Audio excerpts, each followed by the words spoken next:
गोंडा में अतिक्रमण के खिलाफ चलने वाले अपने अभियान को प्रशासन ने अब विस्तारित करना शुरू कर दिया है। 3 दिन पहले जहां ये अभियान केवल गोंडा शहर तक सीमित था, तो वहीं आज यानी रविवार से इसकी शुरुआत बालपुर कस्बे में हो गई है। जबकि आने वाले दिनों में कर्नलगंज हो, मनकापुर हो या फिर तरफगंज, जिले की सभी 4 तहसीलों में पड़ने वाली हर छोटी बड़ी बाजारों और खासकर पीडब्ल्यूडी की ऐसी सड़कों जिस पर अवैध कब्जेदार लगातार कब्जा जमाते जा रहे हैं, उनको खाली कराने का काम भी शुरू कर दिया जाएगा। हालांकि ये काम कितनी ईमानदारी और पारदर्शिता से किया जाएगा ये तो फिलहाल वक्त बताएगा, लेकिन बात तो इस बात की है कि जिन जमीनों पर खड़ी बड़ी बड़ी इमारतों को आज गिराया जा रहा, वो बिल्डिंगें जिस समय बन रही थी, क्या उस समय जिले का पूरा प्रशासन सोया हुआ था, या फिर पीडब्ल्यूडी हो, नगर पालिका हो या फिर इलाके के डिप्टी कलेक्टर आखिर कर क्या रहे थे? कैसे उनकी नाक के नीचे ये इतनी बड़ी बड़ी इमारतें खड़ी हो गई,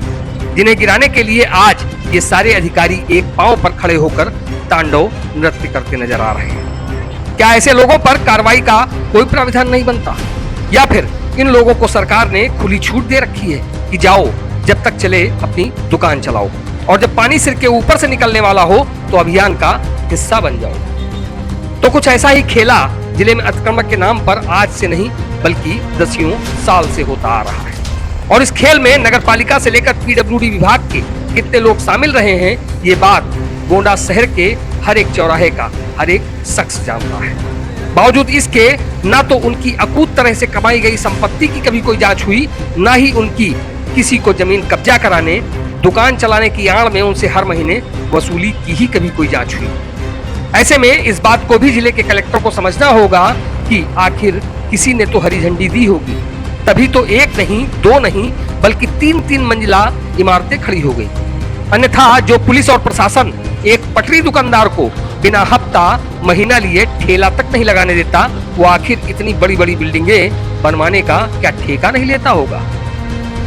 बहरहाल ये बात हमको और आपको दोनों लोगों को समझनी होगी कि जो चीज गलत है उसे गलत ही माना जाएगा,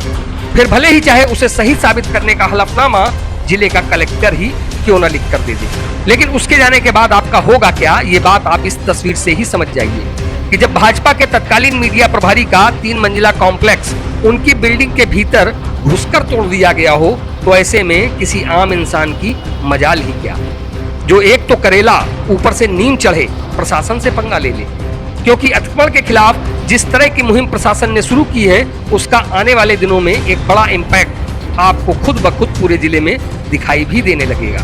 क्योंकि अभी तो ये शुरुआत है, आगे आगे देखते जाइए होता क्या है। तो फिलहाल बालपुर में आज चले अतिक्रमण अभियान के दौरान पीडब्ल्यूडी की उस सड़क को ऐसे तमाम कब्जेदारों से प्रशासन ने खाली कराया है, जो कई बार नोटिस दिए जाने के बावजूद उससे अपने अवैध कब्जे नहीं हटा रहे थे। बताया जाता है कि कस्बे में कल भी ये अभियान चलेगा, जबकि जल्द ही ये अभियान कर्नलगंज, तरफगंज और मनकापुर में भी शुरू होगा।